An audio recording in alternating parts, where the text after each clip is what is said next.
More to Marketing. Welcome to More to Marketing, the podcast on marketing, product, and everything business. I'm your host, Susan, and today we're talking about how to build genuine relationships in a transactional world. And this is specifically from a client to advocate flavor with it.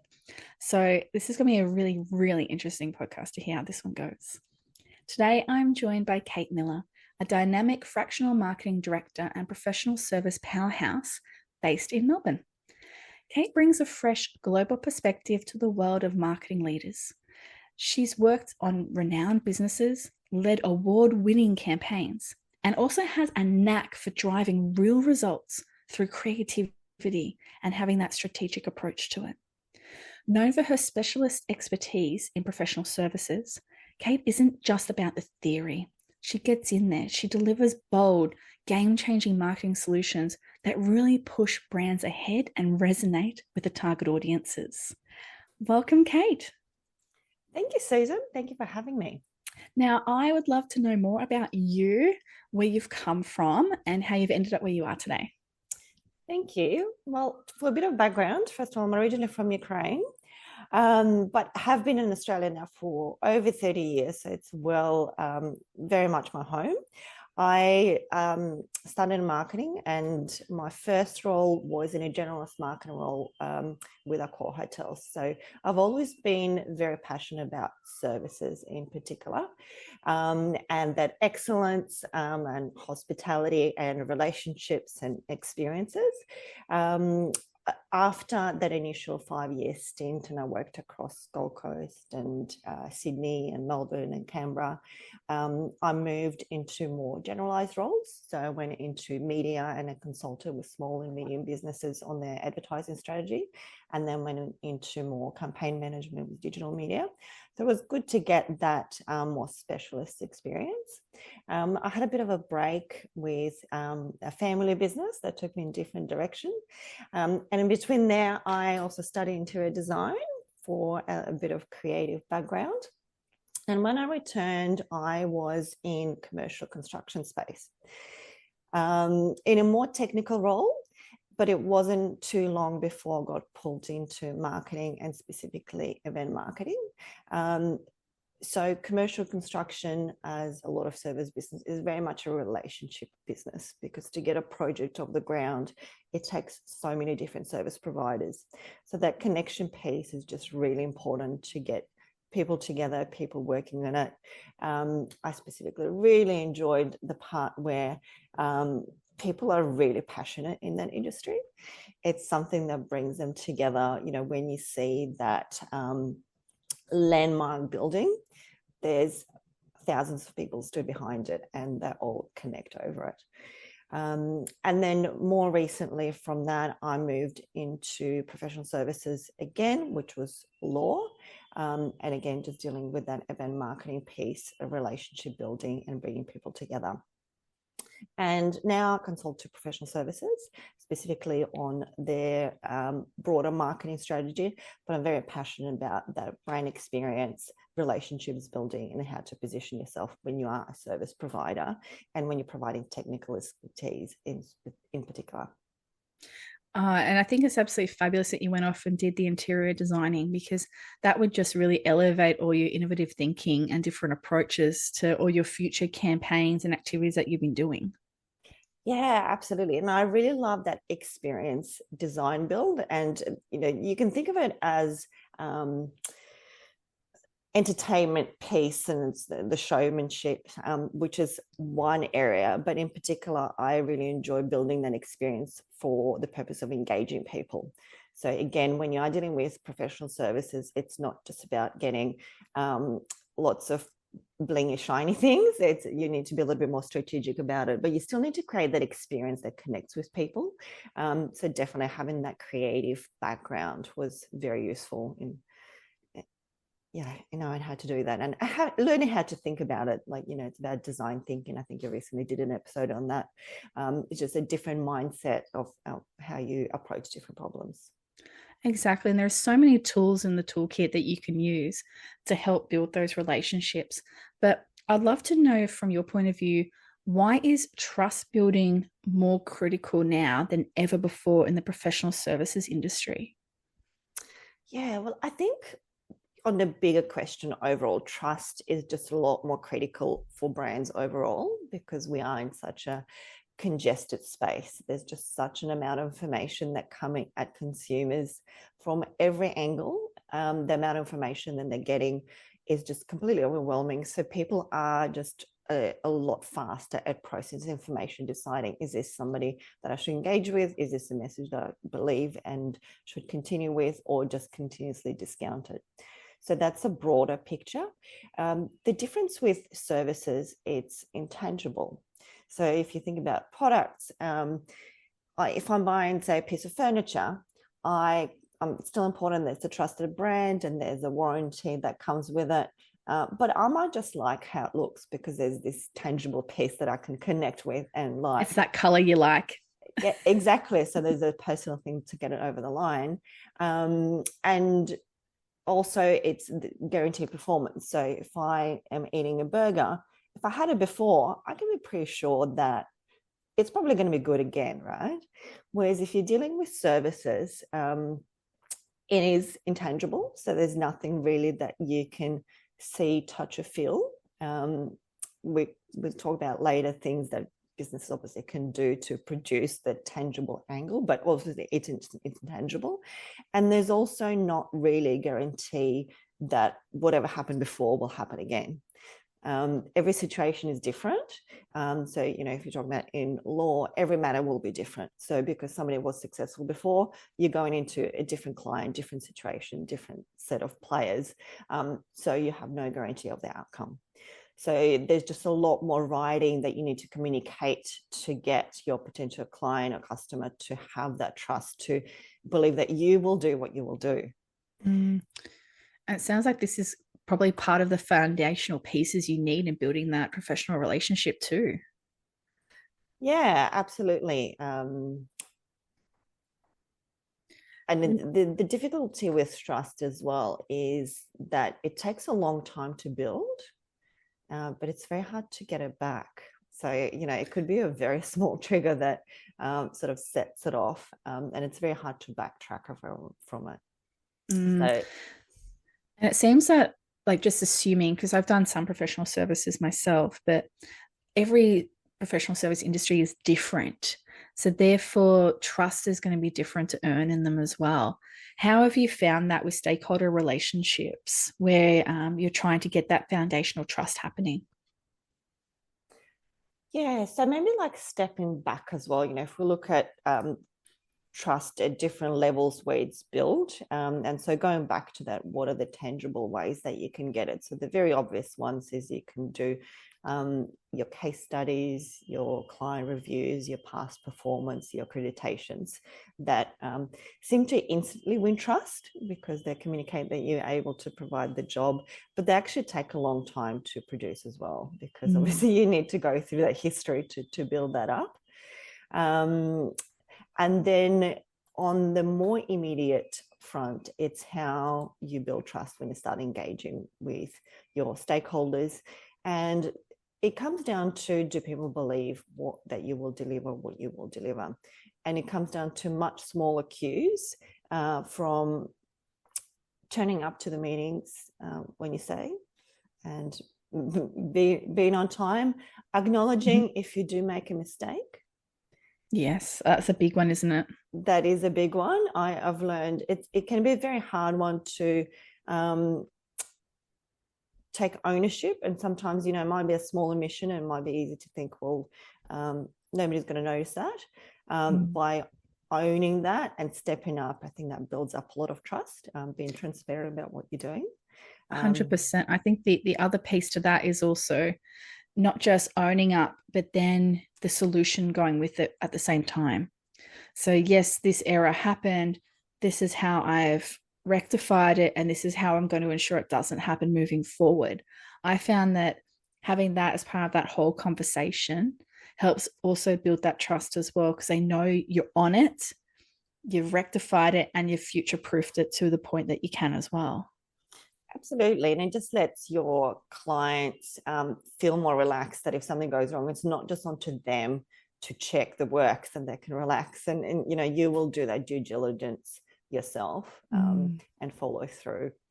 But the other thing I think that really builds trust, and this is a really tricky one for marketers because we are trained to, you know, how we're going to position a product and how or service and what messaging we're sending out. We're very intentional about it. Whereas to build trust, you really want to be quite transparent and to the point and really say, position yourself as you are. And be clear about your intentions, so not sidestep around what you're trying to achieve. One thing I think is really important is when you are going out and trying to think about how to position yourself, is not going for that we are the best in the market and we're going to do the greatest job. Because realistically, there's only very, very small percentage, you know, at the top that can actually realistically compete for that place, and even more so over long term. And we've seen it time and time again where there's huge brands and they at 1 minute can seem like an absolute market leader that nobody can catch, and then 5-10 years down the track somebody comes in and completely changes the game and you're no longer there. So being able to build your brand and what you're known for and your reputation around other qualities that are less tangible, I think is a much better approach. And that helps to build, you know, transparency, that helps to build trust and really helps you to stand out. And again, it's that differentiation, isn't it? How to stand out in a crowded market where there are a lot of others out there. As you said, there's only a handful that can say we're the best, but there's a whole pile of others who are trying, who are all great. So how do you stand out against those? And that's exactly where you're talking about. That professional service of building the relationship is the key to that difference, and word of mouth naturally happens for you as well. Yeah, absolutely. And I'll give an example of recently speaking with a wealth management consultancy, and they are on a smaller, more boutique size, and they're really focused on a long-term strategy. And we're talking about their brand experience and how that, you know, what needs to be documented and what is important to communicate their brand values. And again, going to that example, do you return the call? Are you on time on meetings? And given that they're a smaller firm, maybe being that business that answers the phone call on the first ring is not really the way forward. You know, they're not the Goldman Sachs.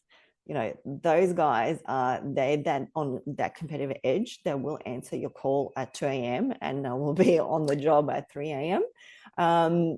That place is taken. They probably don't have the resources or the need to compete for it, and it's probably not that important to their clients. But they're more about relationship building. So maybe part of their brand experience is do the follow-up. If you've signed on a client, send them a thankful note, take them out to lunch, just really focus on those relationship buildings. And so again, it just comes back to understanding what is your brand about and not trying to compete with everyone, and just building out those experiences that are really unique and will make people remember you exactly for you, as opposed to, okay, we'll just in a general cohort, we all try to be better and best at everything and end up in nowhere. Yeah, I think it brings to mind an example I read about at the time when it happened. There was a branding company, I believe it was a branding company, might be wrong, correct me guys and put it in the comments if I'm wrong, that decided to do a campaign out to existing and prospective professionals that they wanted to work with. So what they wanted to do was set themselves apart and use the image of the goldfish bowl with the goldfish jumping out of it going, we're different than everyone else in the pond, come be with us, we are thought starter kind of mentality. So what they thought would be a great idea was to send everyone out by courier a goldfish in a bowl. Now that's a great quirky idea, but their timing wasn't quite right. So some of them arrived on Friday afternoons. So you can imagine then this quirky, fantastic idea being opened on Monday or whenever the person came back from annual leave. And instead of finding this really happy little goldfish, oh yes, yep, we're in our own little pond, we're so special, we're great, we're so unique. You find a dead fish. Yeah. It's not like the best way to try and win people and set out and be different. Yes, I'm still talking about you almost 20 years later, but not for a good reason. Yeah. And I think I remember that case study. Yeah. I remember when Uh, it wasn't a case study, when it actually really yeah. happened. Wow. Oh gosh. But that's just an example of, you want to stand out, but make sure you think it through as well, and how it will be perceived. Because sometimes a really clever idea like that one is fantastic, but poorly executed. Yeah. Now, I would love to know your thoughts when it's about, so building relationships. You've got so many different stakeholders, but how do you deal with the risk when it comes to these different stakeholders and getting them to be part of that trust and building that relationship? Yeah. Look, I think the biggest challenge that comes in, and generally comes down with the owners of the business that have resistance Mm, to it, is learning how to engage with your clients or your stakeholders and really delivering value and focusing on relationship building, as opposed to going in with what I get out of it, or we need to be promoting the business, we need to be promoting our capabilities. And I've seen it like so many times where that comes into play. Well, especially if there's a large investment, it might be like a client engagement or an event, or whether they're putting in an educational piece, or even if it's just a mail out campaign, they want it to be about the value that we provide, which is obviously it's important, but then you become that person at the party that is always going to be banging on the product that you're selling and the service, and this is where you start to lose a little bit of trust, because if every interaction with you is about the sales piece, then you naturally start to build resistance from people, because they know what to expect. So you just really need to focus on that. How do you build value? And especially as you engage in with your top stakeholders, where the time is super, super precious, is just really having a focus on what value am I delivering. And being transparent about your intentions. So you can be upfront about what you wanted to get, but make sure that it's really followed through with the value they're going to get, so that you're clear on it. And I think, again, once you start going up, higher up, if you do have an intention to get something out of interaction, which you should be, because the time is so precious, it's important that you have that clarity about what you're trying to get. Because again, we've all had experiences with marketers that they're wanting something, but they're beating around the bush, and it's absolutely frustrating, right? So having that clarity around what you want to get and the value you want to deliver is one piece. But if it is a relationship building exercise, which is really important, just being clear that that is what it's about. And again, it's about that understanding that trust takes time to build. So if you're going in and it is about, closing, winning a transaction, you're there to talk business. If the trust is not in place, you can't backtrack and build it on the spot. So just understanding that you need to be constantly investing that relationship building experience throughout. So when you're building out your campaigns through the year, and understanding that there's times when you're going to ask for the business and you're going to go for it, and there's times when you need to be building those relationships and what that looks like, and making sure that you've got that messaging clear throughout as well, for people that are engaging there on the ground with your clients. Because I've seen it can go wrong in two ways. One is your people that actually engage in with your clients could be thinking, well, we're here to win business and we're here to promote our capabilities, and really Just jump straight in. And miss that opportunity to build a relationship. Or the other thing is, they might think like, hey, this is just an opportunity to hang out and have a good time, and take it maybe a little bit too casual. And then as a business, if you invest in that as a relationship building opportunity, you also are not taking the most advantage of it. And so few things that I think to be mindful of is one, of course, your business. So if you are investing in those client relationship building activities, make sure that you're doing with the right clients. So you've done the research and you've sort of segmented the market, and you've known who you need to be engaging with and how much you need to be investing and where. And then two, just make sure that you brief your stakeholders are going to connect on that level about the information they need to know. So they've got the latest intel on their clients, so they can go and have a conversation that's valuable to them. They can have a conversation about things that are important to their clients that are not necessarily just us talking about us. Then they also understand just the framework around why they're engaging. So it's not just going out for lunch just for the fun of it. If it is a relationship building exercise, then you brief them on it. So just they're in the best position to actually deliver on that. Love it.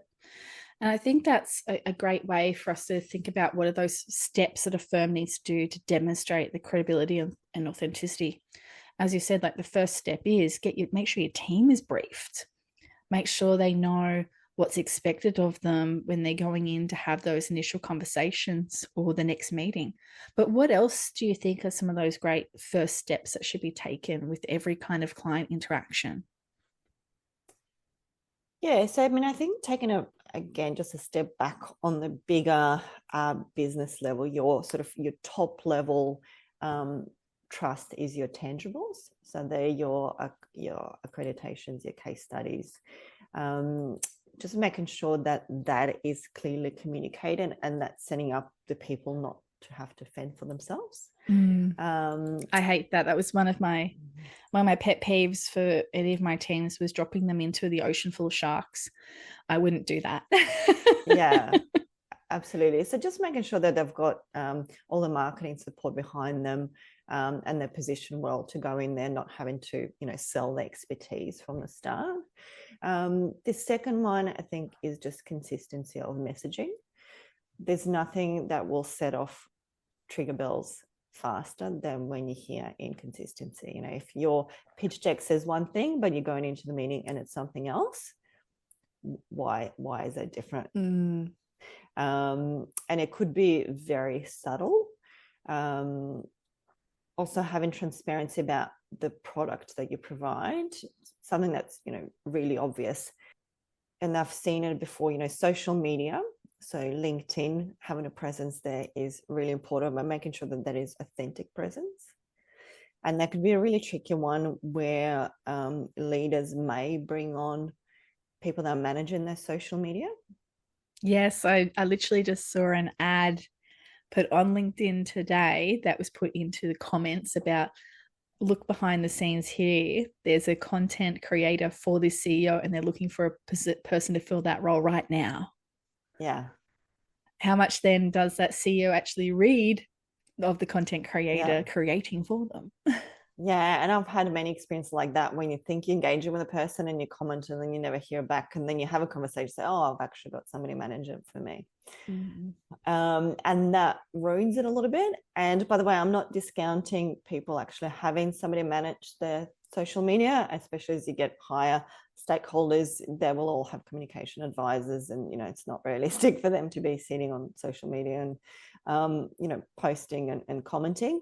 But I think there's an authentic way to do it that is genuine. And what that looks like is somebody sitting down with that leader and doing the interview process, making sure the content is aligned, making sure that they're across the content, and then going on and actually executing on their behalf where it's authentic and they're across what's happening. And maybe then they can engage a little bit into that social media piece.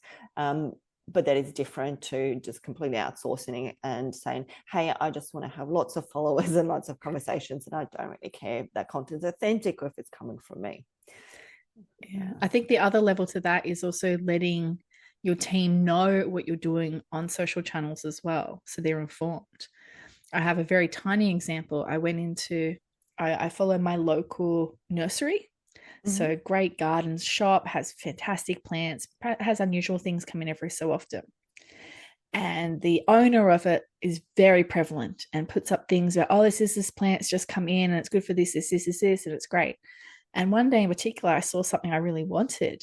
I was like, awesome. So went, right, I'll go down there and grab it. But I didn't take a screenshot. I didn't remember what the plant was called. Like, God, the names they've got. So I went in there and I asked at the counter, very small. This is a small nursery too, not huge, small. And I went in there and I said, oh, yeah, yeah, blah, blah, put this up on his socials. Oh, not another one. What was it this time? I'm like, I don't know. That's why I'm asking you. I want to get that plant. This is what I remember from the post. Could not help me. Had to end up calling up the owner to figure out what it was. Wow. And just such a small thing. If you're going to, for this example, like he was putting out there a plant for sale, let your team know what you've put out there for sale. So if someone like me comes in and asks, you sound informed and you know what you're Yeah. talking about. You know what the latest plant is as well. Yeah, and I think so that comes back to one, just having, transparency and consistency about your messaging, and where it goes is communicating. So spending a lot of time internally communicating your business values and where you're at and what you're doing. And that comes back to positioning then your actual contact people that are going out and having contact with clients or customers, that they're on the same page and they're really living and breathing those values and understanding, because that disconnect happens when that lack of communication happens. So the marketing team is doing one thing, the owner's doing another, and then the guys on the floor are just in a completely different space, right? They're going rogue. So, yeah, they're going rogue. But I think it's also very much a responsibility on the business to making sure that they are communicating those values onto the staff. It's a very big piece to do that. I think I've listened actually to one of your episodes, and I can't remember the speaker now, but the example that he had was around a business hiring a salesperson, and there were a relatively entry point in terms of salary, and they didn't have a marketing team. And so he mentioned, so you're expecting this relatively junior person to go out and create the EDMs and the email and all the marketing support that the team would normally doing, and you expect them to do a good job, and that probably is not going to realistically happen, right? They're not set up to succeed. You either need to have the marketing team that will provide them, or you need to be able to invest into somebody that's more senior, that has the expertise to then create the whole piece to engage clients meaningfully. No, I think that's a perfect example of their investment, making sure you set the team up for success when they're going in, being transparent, listening, and making sure that everyone's on that same page when they're talking to that client. Because it's, again, as you said, building that relationship and building that trust. And that takes time with every interaction. You've got to be meaningful with what you do. Yeah, absolutely. And I just also want to make a mention from, experience of working with very large organizations and smaller ones. Obviously, if you have a lot more resources, it's a lot easier. You have a better supported team and you can deliver more. But I think for the small organizations, it's important not to get discouraged. So you don't need to be doing everything. So focus on what you can do and just do it well. I love that. Yeah. Small, but meaningful and powerful. Yeah, absolutely. Now, I'd love to know what you think are some of the most effective ways to earn trust and buy-in from decision makers. So I know we've talked a bit about some of the tangible things like the case studies, the client reviews, accreditations, and some of them where we might be taking them out to lunch and building up some of the one-to-one FaceTime where you can in a very digital world. But what are some of the other effective ways that you've seen work well? Yeah, I think the most important one is just really understanding their business and their priorities. And again, that one-on-one sales, going out and pitching your product, is just puts up absolute barriers. So you do want to make sure that you're investing a lot into understanding your client's business as much as you can, understanding where their priorities are, and also being prepared. So not just going into the meeting and expecting that they will tell you what they need and where they're at. You've actually got to do your homework and be prepared, and be prepared to come in there and show them and demonstrate that you understand where they're at. Being very mindful of people's time. And again, it's just about being prepared and having done your homework and having done the research. Go to that extra step. When you see at smaller businesses going into discovery calls, is you start going up, there's no discovery calls. You really have to do your homework and be prepared when you go into those meetings. And that's what we trust, that you need to be able to show that you understand where the priorities are. And then by the time you go into with a solution and what you can do, that you really are building out their value and are really addressing their key pain points. Mm.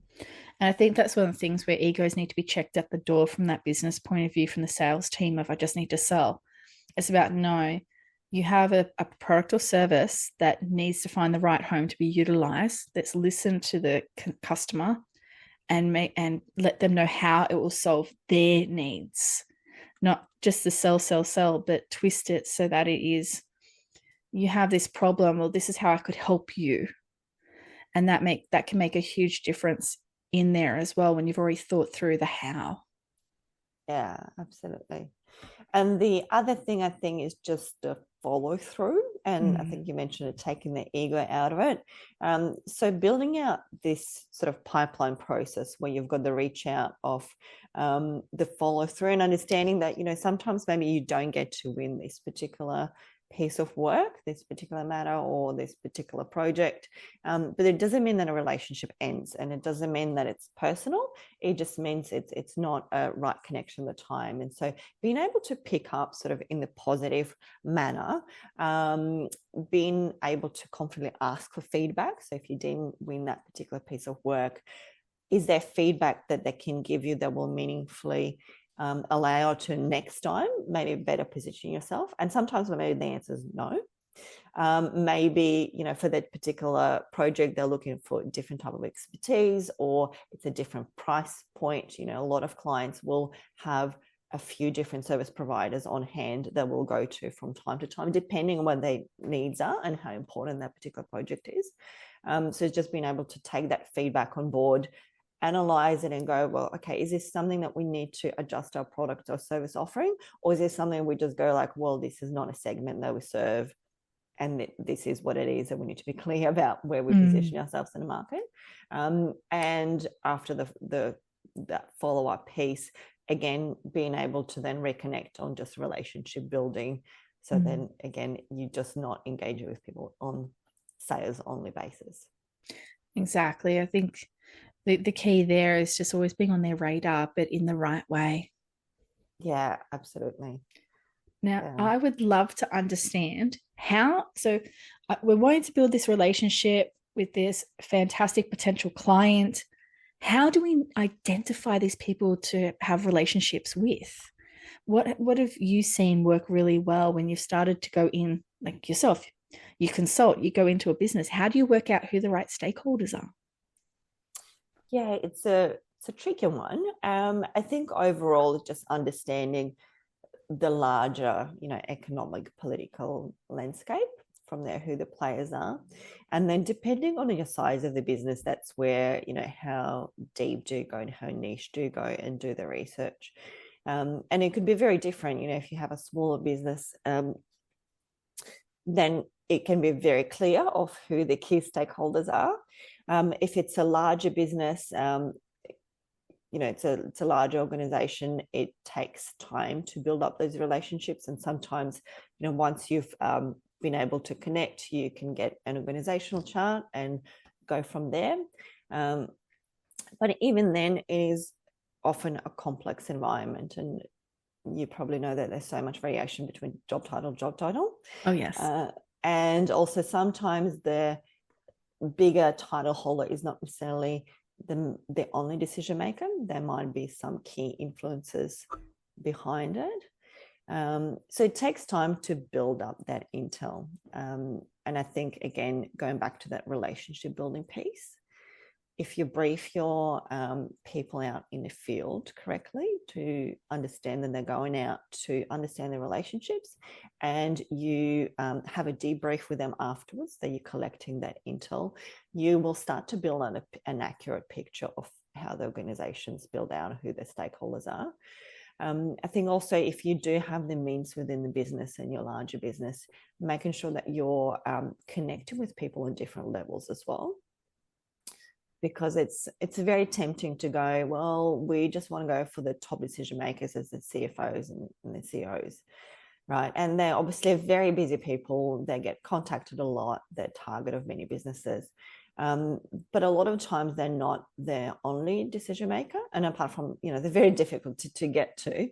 But a lot of times they will have other advisors and consultants that will provide the intel for them to go and narrow that down. So trying to think a little bit more lateral of who will be those people around them that you can connect with. Sometimes, you can get very clever. I am a big fan of LinkedIn, as I'm sure you are as well. And going out and finding out other people in a company that are active and just asking for help and going like, hey, can you let me know who's the best person to deal on that project? I find that has been super effective. I think if you are going in with genuine intentions to help, people are very open to help and open doors and give you a contact point and then going from there. So don't think that you always need to go straight to the top and just try to connect there. Try to utilize the organization as a whole to get a way in and then build a relationship from there. I agree. I think it's one of the most powerful tools out there to be able to connect and meet people, but they know when you're serving the BS as well. So I love your point about being authentic when you reach out, because you're either curious or you're trying to find a solution or you're trying to do this. That little bit of explanation will make a huge difference in those initial reach outs too. Yeah, absolutely. Just be transparent about what you're trying to do. And that gets you a lot further rather than trying to cover up your sales pitch with like, oh, I'm just looking around and seeing what's there. Nobody has time for those things. So be clear about what particularly you for a stranger. yeah, absolutely. Now, what feedback mechanisms or engagement strategies work best when you're trying to deepen those long-term loyalty amongst those most valuable clients that you would have? Yeah, I mean, I think on a larger scale, just having automated feedback collection loops. So if you're doing email outs, if you're doing events, making sure there is a follow-up email that asks for feedback. And it's a lot easier to do when you have say digital events. If you're running, say, online webinars, it's instantaneous feedback. They can submit that feedback. They can give you the score. The accuracy is a lot higher because obviously the response rate is higher. If it is something a little bit more bespoke, so people are attending like a round table or an event, the response rate is obviously going to be a lot lower and it's skewed. But if you have that consistent approach doing it, I think you will get a much better response because you're building that relationship with your clients and customers where the feedback channels are open. Yep, they can come to you anytime then. Exactly. So you're just building that expectation that will happen. And I don't know about you, but I've had plenty of experiences where you have an experience and you actually want to tell somebody about something, but there's no way to do it. Right. I completely agree. Even just smaller things out there where someone's done something amazing for you, you just want to let them know. Or it's not a performance appraisal period time where you get that yearly, how have I been as your partner, your service provider, whatever it is, but you want to give it because something special has just happened. They've helped you hit a milestone. Sometimes it is difficult to know that when you put that feedback in, it's going to be taken seriously as well. Yeah, absolutely. And so having those like broader channels, it just opens up the door and creates that open two-way communication. And then as you start getting up higher, this is where you want to have a look at having more in-depth feedback. And so on personal level, having your senior stakeholders do personal follow-up. So again, it could be if you had a large engagement, it could be easier to just let your team handle the formal emails to close off the loop, or that could take the time to do the personal note to send out. again, it's opening up that higher level. It's personal communication. Sure, it takes more time, but that builds a lot of trust and a lot of that personal communication, as opposed to you just hiding behind the brand.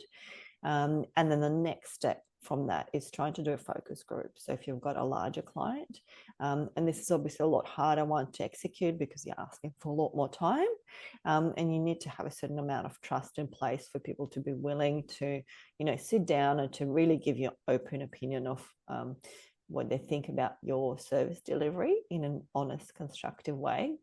And it takes a bit of time to actually build that conversation. So you want to make sure that you've done the prep, the questions that you're asking, that you position it to get valuable feedback.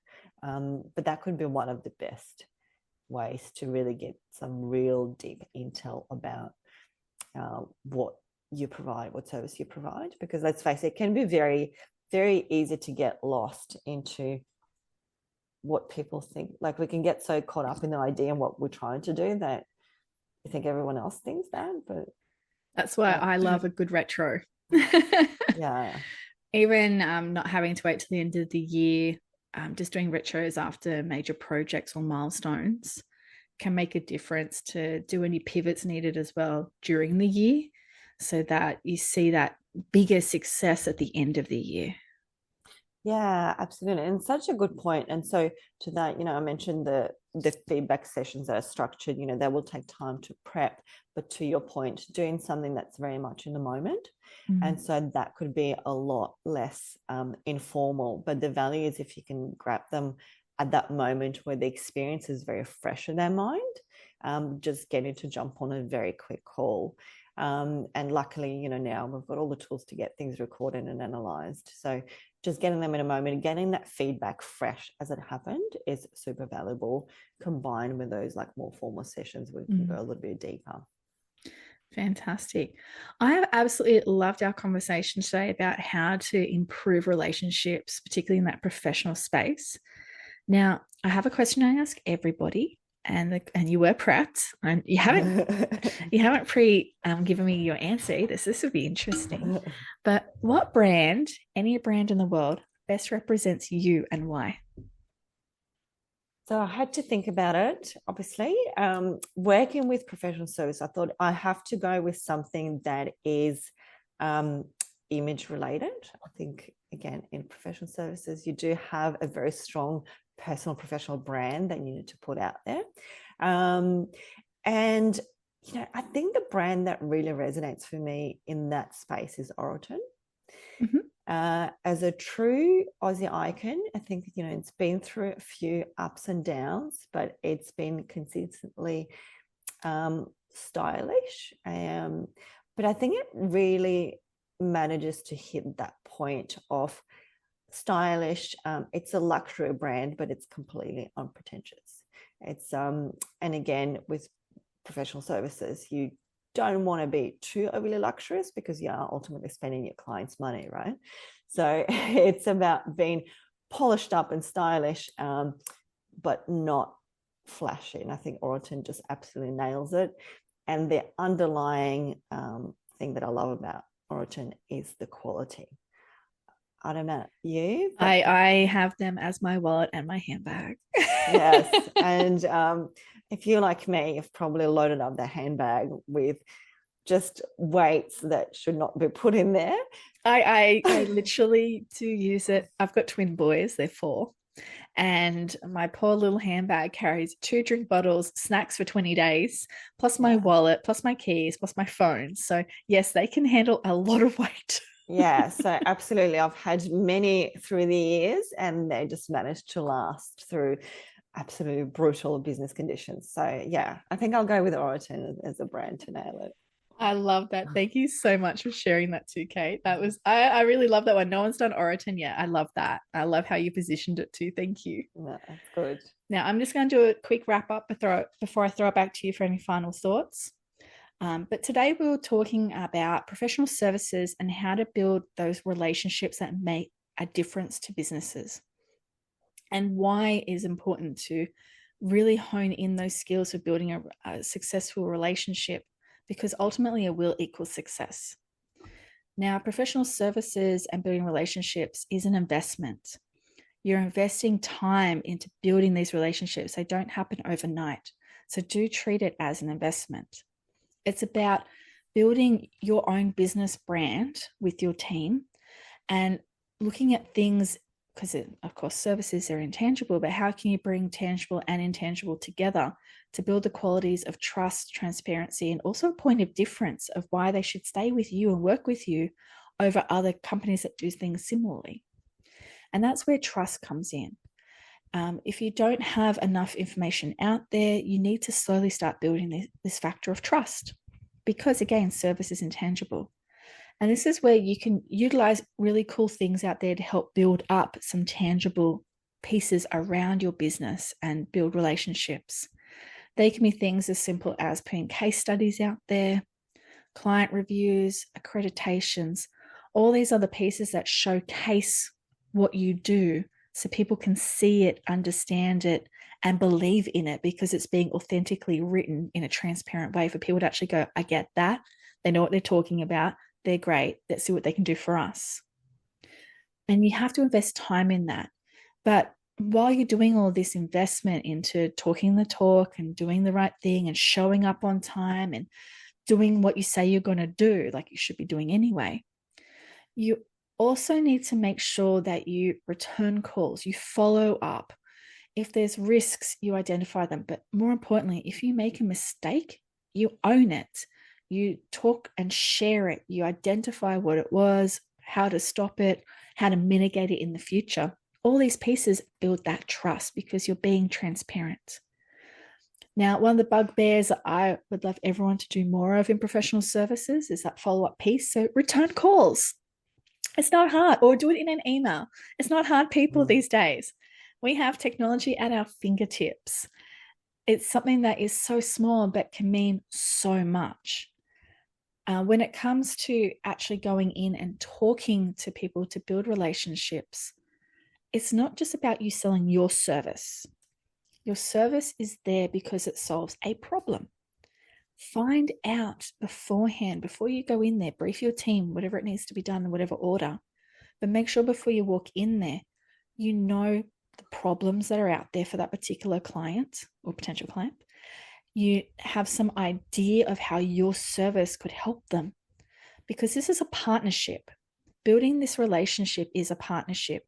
The win for you is you get the money out of the service, but they need to know that you can deliver, that you can solve that problem for them, that you understand their needs, and you follow up and you're prepared, you've researched, you're mindful of their time, because you know that you've only got this limited window to share with them so that you can build that relationship, build that trust, and hopefully move forward. So stakeholder briefings are essential. You need to be able to ensure that the right intel is all being captured and put through to the teams. Connections are huge. Look at LinkedIn, see if there are other people, find out the right stakeholders, ask for an org chart. There are many ways that you can find out the right people to talk to help find out some of this information, also to build the relationship with the business. Because for all you know, that mid person you're talking to could end up being promoted and become the decision maker. So building relationships all over the organization can help you as well in the long term. Because like I said, relationships are an investment. It's about connecting. It's about also making sure you ask for feedback. Every time you do something, maybe it's a giant campaign, maybe it's the end of year feedback, but make sure that all throughout the whole year, you've got an open communication channel for feedback, whether good or bad. Bad feedback is great because then you can learn, you can improve, you can adjust, you can pivot. Great feedback is a good booster for morale. It can help people understand what's working well, what's not working well. It is gold. So focus groups, surveys, all those different mechanisms you can use for feedback, utilize them at the right time, the right way, and that will help build your relationship too. But I also just want to add myself, celebrate your relationship where it matters. It could be something as simple as sending a team giant basket of goodies at Christmas, or the yearly anniversary of when you guys sign contracts, or celebrating a big campaign that went out. Those small little celebrations help build relationships. They're not about selling, it's about that human connection. And you want to continue those type of pieces throughout it, because you don't want to be that company that people groan when they see your name on the phone, because they know all you want to do is just sell them the next thing that's just come out. You want people to want to answer the phone because you've got interesting conversation, you give them tips and tricks or connect them with other people. That is how you invest and build relationships in the professional way. And had Kate here telling us how to do it, but let's just check in. Kate, is there anything else you want to add to the roundup? No, look, I think you've done such a brilliant job summing it all up, and I love the way you run it up and celebrate, because it's you want to be there with your clients in the trenches, the good and the bad, and if they win and you're celebrating with them, there's just no better way to wrap it up. Exactly. But yes, I just want to say I'm really enjoyed being here. I do love your podcast and just your ability to connect with people in so many different niche marketing fields and to get out those pieces of gold. I know I've learned so much from listening to your episodes, so I hope somebody else can get something else that they benefit from this as well. I appreciate those kind words, Kate, and it's been fabulous having you here today. Now, everybody, Kate's just going to let us know how we can connect with her. So naturally, of course, LinkedIn, but where else? Yeah, so I will have my website, Milvanta. I'll also have an Instagram page running and a social networking group for professional services in particular, which is Professional Advisory Network. Beautiful. I'll make sure all of those are saved in the keynotes for everyone. Thank you so much again. Now, everyone else, don't forget to add more to marketing to your playlist to listen to more future fabulous guests. More to marketing.